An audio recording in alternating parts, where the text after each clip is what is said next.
Prime minister হলাম, 3 নম্বর টার্মে আমার ওয়াইফকে সেখানে বসিয়ে দিলাম 3 নম্বর টার্মে, 4 নম্বর টার্মে গিয়ে আবার আমি প্রাইম মিনিস্টার হয়ে গেলাম, তাহলে তো একই জিনিস চলবে।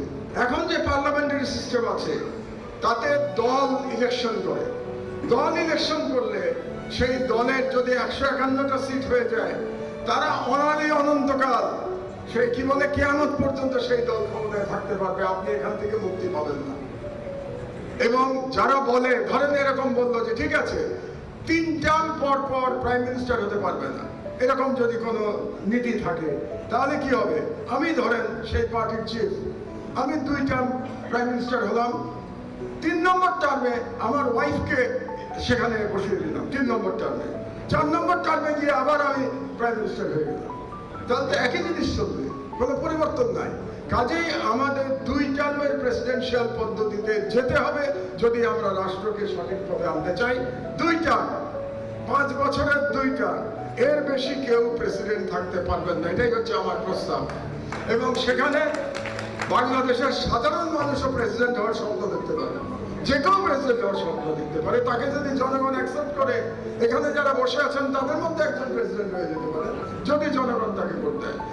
জনগণের সরাসরি ভোটে প্রেসিডেন্ট নির্বাচিত হবে, কিন্তু প্রেসিডেন্টের সাথে সংসদের একটা ক্ষমতার ভারসাম্য থাকতে হবে। অনেকে আপনারা বলতে পারেন আমাদের প্রেসিডেন্ট সিস্টেমটা আগেও ছিল না, আমি যেটা প্রস্তাব করতে যাচ্ছি এই প্রেসিডেন্সিয়াল সিস্টেম আগে কখনো ছিল না। তখন কিন্তু প্রেসিডেন্টের আবার একচ্ছত্র ক্ষমতা ছিল। আমরা কোনো একচ্ছত্র প্রেসিডেন্টের ক্ষমতা চাই না আমাদের দেশে, আমরা ভারসাম্য চাই ক্ষমতায়। এখানে পার্লামেন্টের সাথে প্রেসিডেন্টের ক্ষমতার ভারসাম্য থাকবে। সেটা কি? ধরেন আমি একটা এক্সাম্পল দিই আপনাদেরকে, বাজেট প্রণয়ন, বাজেট তৈরি করতে হবে, তাহলে বছরের বাজেট তৈরি করবেন প্রেসিডেন্ট, বাজেট তৈরি করে তিনি সেটা পার্লামেন্টের কাছে দেবেন, পার্লামেন্টে ওই বাজেট নিয়ে আলোচনা হবে, and parliament will have the right either to accept or reject the budget. Parliament যদি রিজেক্ট করে বাজেটকে, তাহলে সেই বাজেট প্রেসিডেন্টের কাছে ফেরত যাবে, ফেরত যাওয়ার পরে প্রেসিডেন্ট তার ভিটো ক্ষমতা ব্যবহার করে এই বাজেট আবার পরিমার্জন করবেন, করে আবার পার্লামেন্টের কাছে পাঠাবেন। আমাদের প্রেসিডেন্টের একবার ক্ষমতা থাকবে পার্লামেন্টের কাছে এটা ফেরত পাঠানোর জন্য, এবং পার্লামেন্ট তখন এটাকে আবার বিচার বিবেচনা করবে। আমি যেটা বলতে চাচ্ছি যে দেশের বাজেট যতক্ষণ না পর্যন্ত প্রেসিডেন্ট এবং পার্লামেন্ট উভয় জায়গায় অনুমোদিত হবে, ততক্ষণ পর্যন্ত রাষ্ট্রের একটা টাকাও খরচ করা যাবে না। এই ক্ষমতার ভারসাম্যের এক্সাম্পল আমি দিলাম। অন্য সব ক্ষেত্রে আমাদের চিন্তা করতে হবে যে কিভাবে আমরা ভারসাম্য রাখবো সর্বক্ষেত্রে। 2 নম্বর, নির্বাচনকালীন কেয়ারটেকার সরকার আমাদের অবশ্যই লাগবে।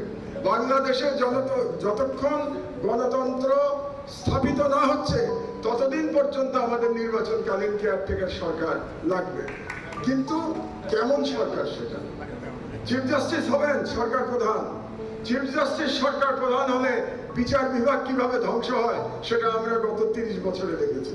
বাংলাদেশের বিচার বিভাগের যে অবক্ষয়, সেটার প্রধান কারণ ছিল নির্বাচনী এই কেয়ারটেকার ব্যবস্থা। কারণ সব দলই চেয়েছে আমার লোক যেন চিফ জাস্টিস থাকে যখন আমি ইলেকশন করব, এবং এটা করতে গিয়ে পুরো বিচার বিভাগ রাজনীতিকরণ হয়ে